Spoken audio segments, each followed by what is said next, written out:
आज जातीय राजपथ 53 नंबर जातीय राजपथ पथ प्रांत डॉक्टर देवेंद्र प्रधान प्रतिमूर्ति उन्मोचन है। डॉक्टर देवेंद्र प्रधान से ही व्यक्ति जे शगड़ रास्ता को जातीय राजपथर मान्यता मंत्रित्व काल में देते एवं संजोग बशतः सुपुत्र प्रचेषार 4 लेन विशिष्ट होड़शा विकास रे जो तांकर अवदान थिला जड़े कृतज्ञ राष्ट्र हिसाब से और कृतज्ञ राष्ट्रभक्त हिसाब से कामाख्यानगर विधायक प्रचेषार आज एठी तांकर प्रतिमूर्ति अनावरण करा जायछि एवं एथिपई आमर मान्य सांसद रुद्रनारायण पाणी महोदय उपस्थित थिले।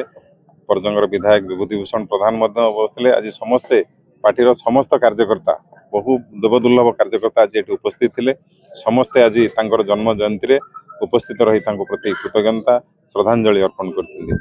आशा करुछि तांकर जो मार्गदर्शन करथिले दल तांकरी मार्गदर्शन जहाँ हेतिला दल बहुत आगु जीव। विभूति भाई कहला भाया फूल फल धरी एवं वंश विस्तार सारा ओडिशा रे आउ थरे सारा ओडिशा रे ख्याति अर्जन करिवो। भारतीय जनता पार्टी तांको आशीर्वाद रे बहुत आगु जीव।